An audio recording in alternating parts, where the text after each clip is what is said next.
first award winner in journalism. This past summer, he worked on the Today Show at Rockefeller Center and loved it. Loved it so much that he wants to continue, except the Today Show is moving. So this summer, he will join the Today Show in Beijing, where he will be covering the Olympics and helping out with all of those activities. And I'm told on the side has already picked up some local media that he will serve as well. It's a pleasure to invite him to the podium to represent the undergraduates.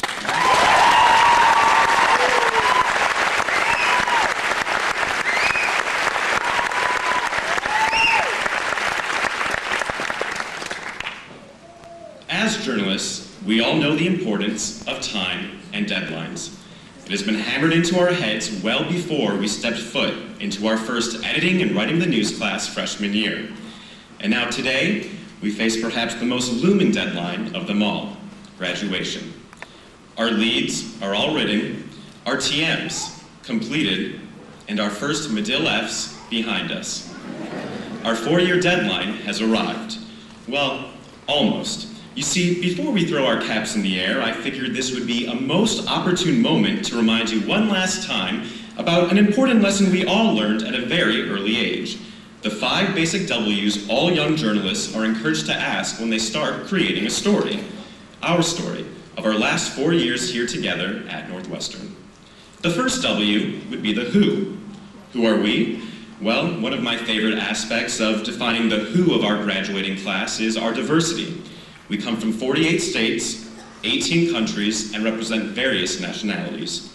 Even more so, our diverse interests these past 4 years are now evident as I look into the sea of purple. I see members of Greek houses, leaders in multicultural organizations, and even dancers in a record-breaking dance marathon that raised more than $900,000 for pediatric cancer.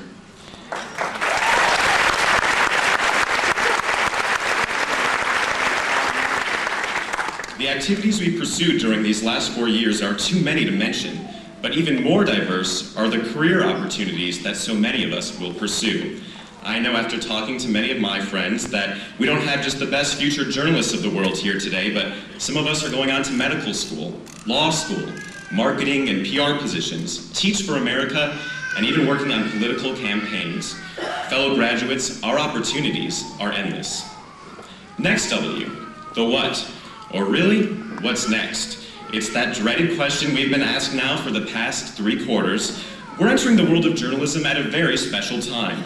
A time when people log on to their computers and phones to get their breaking news. A time when everyone wants to be a journalist, starting websites and blogs for the whole world to see. We are in the midst of one of the biggest changes in the history of our industry. In this digital age of the internet and text messaging, anyone may deem themselves a journalist. Anyone who can tell a story and educate others, but not everyone can do it well. However, fellow graduates, as we enter this new electronic frontier, we can and we will. But first, we cannot forget the next W, when. However, today it's more like remember when. While we may now be venturing down different career paths, we will always be able to reminisce together on one thing, our time here at Medill. It will be the one common tie that binds all of us together. Future doctors and lawyers, teachers and journalists, we will all be able to remember that morning we lined up at the crack of dawn, bags under our eyes, coffees in hand, so we could prep our TM corner. We will all be able to remember Professor Zymek turning his back to us during lecture so he could recite those 7 dirty words you can't say on TV. We will all be able to remember waiting, and waiting, and waiting for that elevator in McTrib to eventually reach the first floor, but usually after most students have already unhappily resorted to taking the stairs. And finally, we will all be able to remember, no matter how far-fetched it may seem, that fall night 4 years ago when we rushed the field as our beloved Wildcats beat Ohio State in a double overtime victory. We will all look forward to a repeat performance sometime soon. Why is the fourth of those W's young journalists are taught to ask, and our families and professors are why most of us are sitting here today. I want to take this opportunity to give thanks. First, I know I speak on behalf of all my peers when I say the love and support from our families these past 4 years has been unprecedented, and that sending us to Medill will have been the greatest present you could have ever given to us. I'd like us all now to give our parents and families a warm round of applause.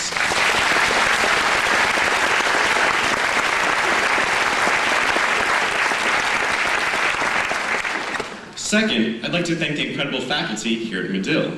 You have given us so many wonderful lessons and skills that we will be able to take with us throughout life. You have taught us not only what it means to be fair, balanced, and respectful journalists, but well-rounded individuals as well. Let's give a warm hand for our Medill faculty.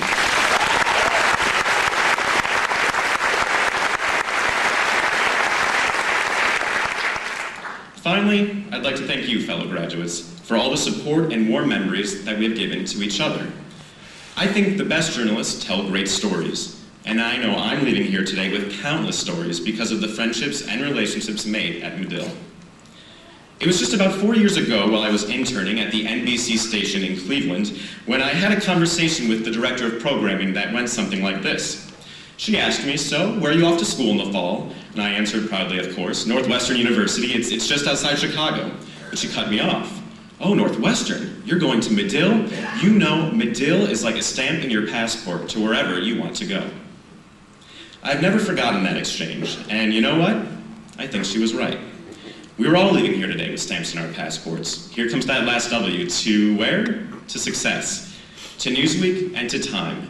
To the Times and to the Tribune. To CNN and to NBC. But recognizing that stops in Topeka, Sioux Falls, and Clarksburg may not be out of the picture as well. So taking the skills, lessons, and those 5 W's that we've learned, I now encourage you to take that Medill stamp in your passport to wherever you wish to go. I embark on my journey in a few weeks when I'll take my passport with me to Beijing to help NBC with their coverage of the Summer Olympics. And when I check into customs in China and the government attempts to add another stamp to my passport, I'll proudly reflect on that other stamp that helped send me on my way, the Medill stamp, one of honor, of pride, and of integrity. Congratulations to the class of 2008, and thank you.